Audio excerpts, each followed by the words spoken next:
नमस्कार।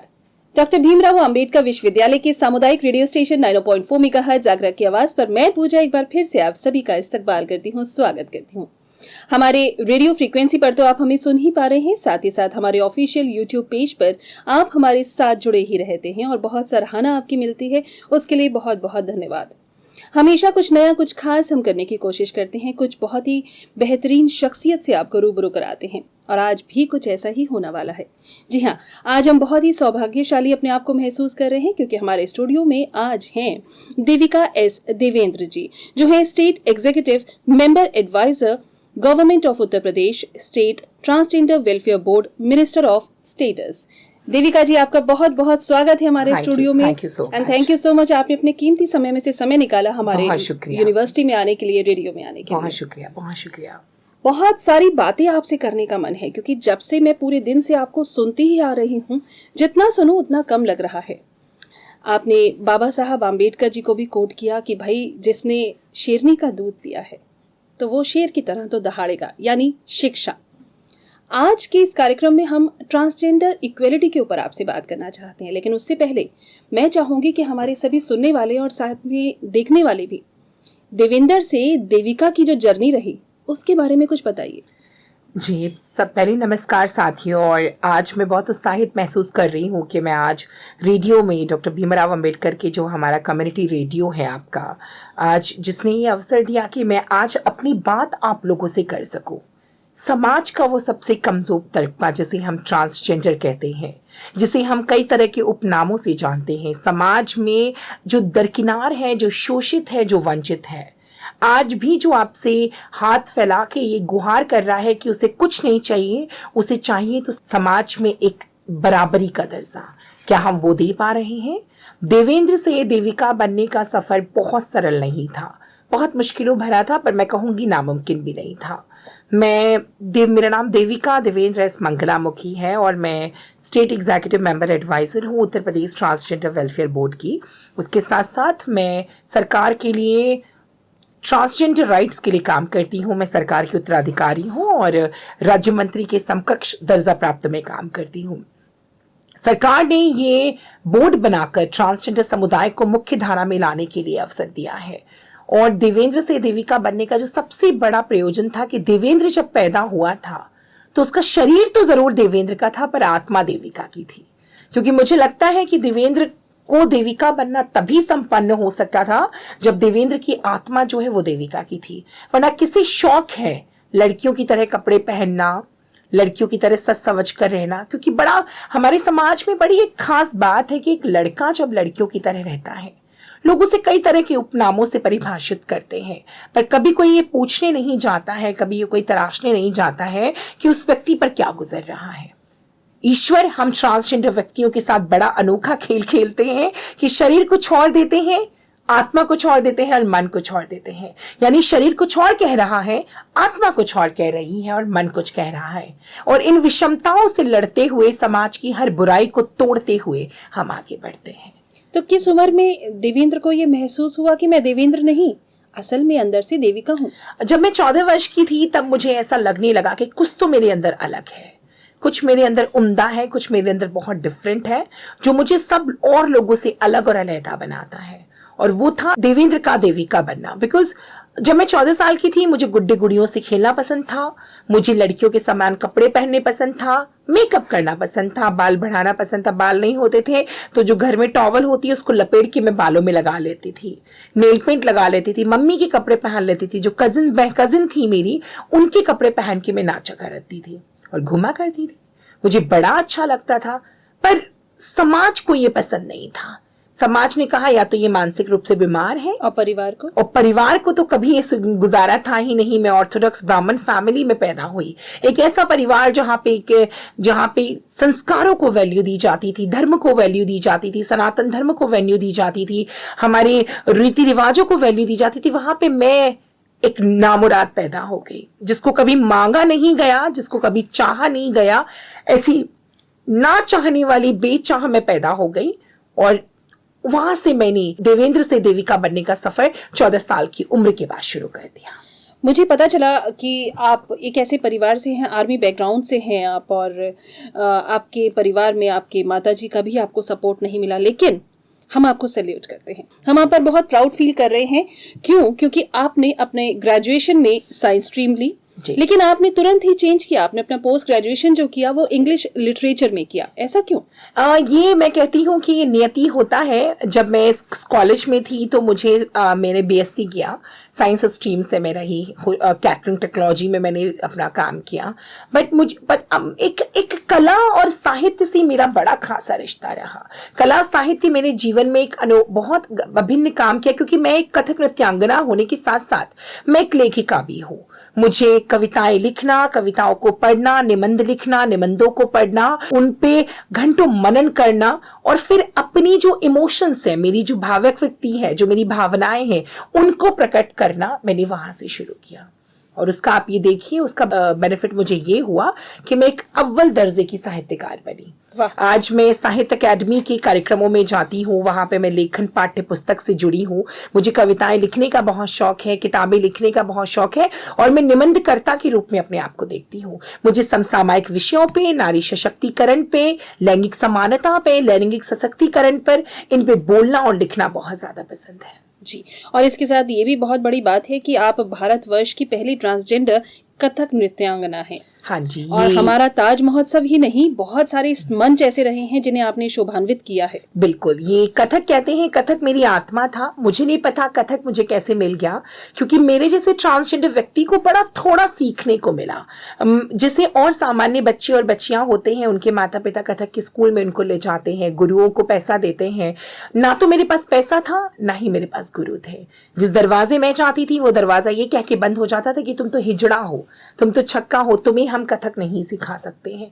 पर कहते ना, एकलव्य के समान शिक्षा मैंने ली है, कि द्रोणाचार्य जी ने उसको नहीं सिखाया, पर मैंने वो सीखा। और इसी दौरान मुझे कपिला जी मिली, आचार्य कपिला शर्मा जी, जो कि कथक में बहुत बड़ा नाम थी। और उन्होंने एक रोज मुझे पड़पड़गंज पे भीख मांगते हुए देखा, और उन्होंने कहा कि तुम्हारे अंदर मुझे कुछ दिखता है क्या, तुमने कथक सीखा? और बचपन में जब मैं थी तो स्कूल्स में मैं सेमी क्लासिकल और क्लासिकल डांस के स्टेप्स किया करती थी, जो कि आधे अधूरे थे, मुझे नॉलेज नहीं थी। वहां से कथक सीखना मैंने शुरू किया। उन्होंने मुझे कार्ड दिया, मैं लखनऊ पहुंची, और बहुत कहेंगे कि मैंने बहुत लंबी साधना तो की, पर सीखना मुझे नहीं मिला। मेरे सहपाठी मुझसे कतराते थे, वो कहते थे अगर ये क्लास में आएगी तो हम नहीं सीखेंगे। गुरुजी के घर में कौतूहल का भाव हो जाता था, डर लगता था। बच्चे कहते थे कि अगर ये आएंगी तो हम नहीं सीखेंगे गुरुजी। तो जितना सीखा उसको मैंने बहुत मांझा, और इतना मांझा, विश्वास नहीं मानेंगी पूजा जी, कि मुझे लगता है कि मुझे एक बंदिश सीखने को मिली, मुझे ज्यादा नहीं सीखने को मिला।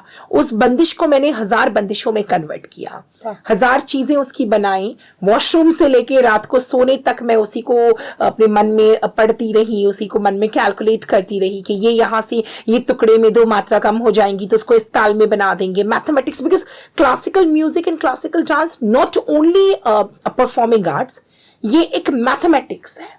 इसमें एक आधी मात्रा से कोई चीज बदल जाती है तो आधी मात्रा से कोई चीज बढ़ जाती है। तो उसको साधना, मुझे लगता है वो थोड़ा मिला, और आज मुझे लगता है कि एक समुद्र में से एक लोटे की बराबर ही सीख पाई हूं, पर वो काफी है, मेरा काम चल रहा है। हमारे उत्तर प्रदेश का तो कोई भी ऐसा बड़ा मंच नहीं रहा होगा जहां आपने परफॉर्म नहीं किया। भारत ही नहीं, उत्तर प्रदेश ही नहीं, भारत का ऐसा कौन सा मंच है जहां मैंने प्रस्तुति किया, प्रस्तुति नहीं दी है। खजुराहो नृत्य समारोह से लेके उत्तरार्ध मोढेरा समारोह, कोणार्क समारोह में मुझे इस बस प्रस्तुति नहीं मिली है। बाकी भारत का मैसूर दशहरा फेस्टिवल, ताज महोत्सव, लखनऊ महोत्सव, अलीगढ़ महोत्सव, पिंक सिटी फेस्टिवल, बसंत उत्सव दिल्ली, शिमला फेस्टिवल, ऐसा कौन सा, Solan festival, pink city festival, Jaisalmer festival, ऐसा कौन सा समारोह है जो मैंने नहीं किया। लखनऊ महोत्सव कई बार किया। उसके साथ साथ संगीत, उत्तर प्रदेश संगीत नाटक अकेडमी अवध महोत्सव कराती है। मुझे हर साल अवध महोत्सव करना बहुत पसंद है, क्योंकि मुझे लगता है कि जो अवधी शैली है, जो शास्त्रीय नृत्य है, वो हमारे उत्तर प्रदेश का गौरव है। कथक, उत्तर प्रदेश में कथक ने कीर्तिमान गढ़े हैं। कथक अपने आप में अनूठा है, सुंदर है। तो मुझे लगता है कथक ने मुझे बहुत कुछ दिया है। और भारत ही नहीं, आप विदेश यात्रा भी करके आई हैं। हाँ, मैं मंच पे भी परफॉर्म करके आई हैं। बिल्कुल, मैं Indian council of cultural relations, विदेश मंत्रालय के तहत मैंने कई देशों में प्रस्तुति दी है। और मैंने शास्त्रीय नृत्य, मुझे लगता है कि पूजा जी जब मैंने घर छोड़ा तो मैं बड़ी गरीबी से जीती थी, बड़ी मुफलिसी में जीती थी, पर मुझे लगता है कि कथक ने मुझे इतना दे दिया। मैं कभी सोच नहीं सकती थी कि मैं फर्स्ट क्लास बिजनेस क्लास में ट्रैवल करूंगी, मैंने कभी सोचा नहीं था, मैंने कभी सोचा नहीं था कि मैं फर्स्ट क्लास एसी में ट्रैवल करूंगी। सपने थे, बस सपना लगता था कि जब रेलवे स्टेशन पर बैठती थी, क्योंकि हम वो जनरल डिब्बे में यात्रा करना और जनरल डिब्बे में ट्रैवल करना, बट बड़ा आज जब मैं बैठती हूँ फर्स्ट क्लास एसी में, बिजनेस क्लास में, लगता है कि आज अगर कथक ना होता तो मुझे, और मैं सच बता रही हूं, मैं एक एक्टिविस्ट, एक लीडर, एक लेखिका, एक साहित्यकार बाद में बनी, पहले मैं परफॉर्मिंग आर्टिस्ट बनी। और मैं कथक को कभी नहीं छोड़ना चाहूंगी। हम भी नहीं चाहेंगे, और इसलिए चाहेंगे कि हमारे कम से कम देखने वाले तो आपकी पसंदीदा एक खास मुद्रा तो कथक की देखें। बिल्कुल बिल्कुल। मैं एक छोटा सा कवित्य है मेरे आचार्य लच्छू महाराज जी का, वो मैं आप लोगों के सामने करना चाहूंगी। पहले मैं उसको बोलना चाहूंगी। वो 3 ताल में है, और कवित्व इन द सेंस की पोइट्री, कि हमारे कथक में कविताएं कैसे नाची जाती हैं।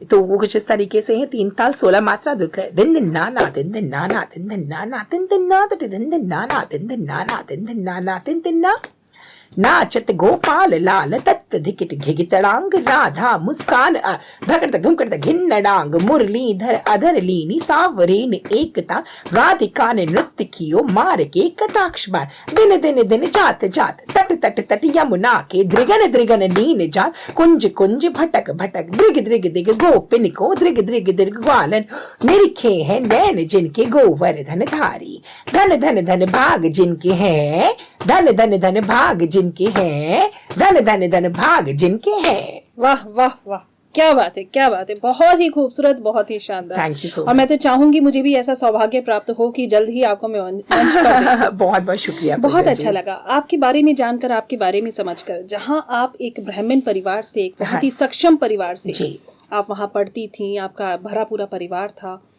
वहां से जब आपने सोचा कि नहीं अब तो मैं देविका ही बनूंगी, और आपने अपने परिवार से मदद मांगी, सहयोग मांगा, और उन्होंने उसे रिजेक्ट कर दिया, आपकी अवहेलना भी हुई बहुत ज्यादा। आप अचानक से 14 वर्ष की छोटी सी आयु में अपने परिवार से दूर हो गई। आप ट्रेन में बैठी मात्र 20 रुपए लेकर, और आप दिल्ली पहुंच गई। दिल्ली में आपने बहुत ज़्यादा आपने हैरेसमेंट भी सहा, आपने बहुत स्ट्रगल भी किया। मुझे पता चला आपको भिक्षावृत्ति भी करनी पड़ी, आपको 2 गुरुजन मिले, उनकी सेवा भी करनी पड़ी। सब कुछ बहुत ही स्ट्रगलिंग था, लेकिन आज आप उसी पिछड़े वर्ग के लिए, जिसे अब मैं तो पिछड़ा वर्ग नहीं कहूंगी, क्योंकि जितनी आपकी शिक्षा है, जितनी आपने ज्ञान प्राप्त किया है और आप लोगों के लिए कर रही हैं लगातार, हमारी माननीय कुलाधिपति महोदया ने आपको अपने साथ जोड़ा, निर्देशित किया कि आप आगरा विश्वविद्यालय जाइए, और साथ ही साथ उन्होंने आपको इतना सराहा, और हमारी माननीय कुलपति जी ने भी इतना सराहा कि भाई आप आइए, हमारे साथ जुड़िए, हमें निर्देशित कीजिए कि किस तरह से इस विश्वविद्यालय में हम ट्रांसजेंडर स्टूडेंट्स को पढ़ा सकते हैं, उन्हें आगे बढ़ा सकते हैं, और साथ ही साथ स्किल डेवलपमेंट के कोर्स करा सकते हैं। तो अब मैं ये तो बिल्कुल नहीं कहूँगी कि ये पिछड़ा वर्ग है। अब इस वर्ग को हम कैसे इम्पावर कर सकते हैं? हम महिला सशक्तिकरण की बात करते हैं, लेकिन ट्रांसजेंडर्स की सशक्तिकरण की बात नहीं करते। आपने बिल्कुल सही कहा। मैंने चूंकि मेरे Uttar Pradesh transgender welfare board में मुझे शिक्षा और अनुसंधान का काम भी दिया गया, क्योंकि मैं साहित्यकार हूं, और मुझे लगता है कि मेरी नजर में सबसे गरीब व्यक्ति अगर पूजा जी कोई है तो वो है अशिक्षित। बिल्कुल, जिसको शिक्षा नहीं मिली है, वो मेरी नजर में समाज का सबसे गरीब व्यक्ति है। और मुझे लगता है कि अशिक्षित होते हुए भी अगर हम शिक्षा लेने की कोई उम्र नहीं होती, हम कभी भी शिक्षा ले सकते। तो अभी हमारी सरकार महामहिम हमारी गवर्नर साहिबा से और हमारे बाबा योगी आदित्यनाथ जी के आशीर्वाद से उनकी यही मंशा है, दोनों महानुभाव की। हमारे प्रमुख सचिव साहब जो समाज कल्याण में डॉक्टर हरिओम जी है, एक जाना पहचाना नाम है, साहित्यकार है वो, और उनकी किताबें हर जगह होती है। मैं उनका नाम इसलिए लेना चाहूंगी क्योंकि मुझे उनसे बड़ा प्रेम है कि वो एक अव्वल दर्जे के IAS ऑफिसर तो हैं, पर उसके साथ साथ एक विख्यात साहित्यकार है। तो मुझे लगता है कि शिक्षा बहुत बड़ी चीज है, और हम चाहते हैं, मेरा आज यूनिवर्सिटी में विजिट करने का, सुबह से मैं यहाँ हूँ और शाम होने को आ गई, और मैं लगी हूँ तब से, आप देख रही हैं और आप भी लगी हुई हैं साथ में। यही है कि ये जो marginalise community of the transgenders है, इन लोगों को शिक्षा का सबसे बड़ा साधन मिलना चाहिए। और एक देखिए, छोटे स्तर की शिक्षा तो आप कहीं से भी ले सकते हैं, किसी भी स्कूल से, ओपन स्कूल से आप 10th-12th कर सकते हैं। सबसे बड़ा डिस्क्रिमिनेशन आता है कि उच्च शिक्षा आपको प्राप्त करनी, क्योंकि 10वीं और 12वीं करके तो आपको बहुत अच्छी नौकरी नहीं मिलेगी। अगर आपको इज्जत का प्रोफेशन चाहिए, इज्जत की नौकरी करनी है, रिस्पेक्टिव लाइफ में जीना है, तो उसका सबसे बड़ा अगर कुछ श्रेय जाता है, सबसे बड़ी अगर कोई चीज आती है तो वो है यूनिवर्सिटी एजुकेशन। और जब कॉलेज और यूनिवर्सिटीज में हम सेंसिटाइजेशन करेंगे, संवेदनशील वर्कशॉप आयोजित करेंगे, मेरा यहां आना सिर्फ ये नहीं है कि मुझे एक रिपोर्ट बनानी है और मेरे बोर्ड को दे देनी है। मुझे करना है कि यहां पे मैं एक ऐसा इंक्लूसिव प्लेस बना के जाऊं जिसमें सबको पढ़ने का अधिकार हो। तो आज आपके चैनल के माध्यम से मैं कहना चाहती हूँ कि ट्रांसजेंडर व्यक्तियों को भी पढ़ने का अधिकार मिले। और बहुत अच्छा लगा कुलपति महोदया से मिलके। उन्हें कुलपति महोदया ने आज बताया कि मैडम हमारे यहाँ पे ऑलरेडी 10 बच्चे पढ़ रहे हैं, 10 बच्चे, और आगे जाके हम चाहते हैं संख्या सैकड़ों में हो। और उन्होंने मुझे यहाँ तक कि विश्वास दिलाया कि हर वो जो जरूरतमंद चीज है उनके लिए जो यूनिवर्सिटी में इंप्लीमेंट करना है मैं करूंगी। तो मेरी यात्रा सफल है आज। बिल्कुल बिल्कुल। और हम चाहते हैं कि स्किल डेवलपमेंट के कोर्सेज भी शुरू किए जाएं और आगे इस समुदाय को अपने साथ जोड़कर हम कंधे से कंधा मिलाकर उनके साथ चलें। बहुत अच्छा लगेगा। लेकिन मैं आपसे ये जरूर जानना चाहूंगी कि किस तरह से हमारे ये जो अभी लोग छुपे हुए हैं, हमारे साथ के लोग अभी ये छुपे रहते हैं, अभी ये निकल कर नहीं आते, उच्च शिक्षा के लिए नहीं आते, नौकरियों के लिए नहीं आते, और कहीं ना कहीं जब फाइनेंशियली ये वीक हो जाते हैं तो इधर उधर उन्हें भटकना पड़ता है, गलत राह पकड़नी पड़ती है। तो आपका वो संदेश, आपका वो मैसेज लोगों को जाएगा तो वो बहुत ज्यादा प्रेरणादायी होगा। वो बाहर निकल के आए।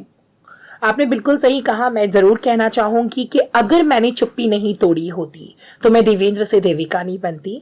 आज अगर आपको अपना अधिकार पाना है, देखिए संघर्ष बहुत होगा, मेहनत बहुत करनी पड़ेगी, पर अगर आज आपको अपना अधिकार पाना है तो आपको हार्डवर्क करना पड़ेगा। और वो हार्डवर्क तभी हो सकता है, वो संघर्ष तभी हो सकता है, वो मेहनत तभी हो सकती है जब आप कंधे से कंधा मिला के चले। आप लोग अपनी चुप्पी तोड़िए और आगे आइए। सरकार बहुत पॉलिसीज बना रही है। Uttar Pradesh transgender welfare board, मेरे बोर्ड के प्रमुख सदस्य सलाहकार होने के नाते मैं जितना कर सकती हूँ, मेरे बोर्ड के अध्यक्ष महोदय, मेरे बाबा योगी आदित्यनाथ जी, यशस्वी मुख्यमंत्री, हमारी गवर्नर साहिबा, हमारे यशस्वी प्रधानमंत्री महोदय, हमारी सामाजिक न्याय एवं अधिकारिता मंत्रालय भारत सरकार, हर कोई लगा है कि हमें कुछ नया करना है। वो नया तब होगा जब नया करने वाले लोग होंगे। अगर आपको घुट घुट के मरना है, मैं आज रेडियो के माध्यम से, आप मेरी आवाज सुन रहे हैं, मैं कह रही हूं, अगर घुट घुट के मरना है तो ये जिंदगी आपके लिए है। पर अगर कुछ घुट घुट के ना मरते हुए बहुत कुछ करके जाना है और इतिहास में नाम करना है तो आपको आगे आना ही होगा।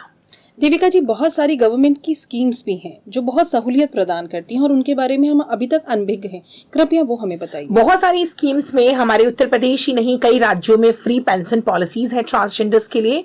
कई राज्यों में 3,000 रुपए मासिक की पेंशन है, कई जगह पे 1,500 रुपए की पेंशन है ट्रांसजेंडर्स के लिए। उसके साथ साथ स्कॉलरशिप, निःशुल्क स्कॉलरशिप की व्यवस्था है। उसके साथ साथ ट्रांसजेंडर व्यक्तियों को रहने के लिए शेल्टर होम भी बनाए जाए हैं। हमारे उत्तर प्रदेश लखनऊ में भी एक शेल्टर होम बनाने हम जा रहे हैं।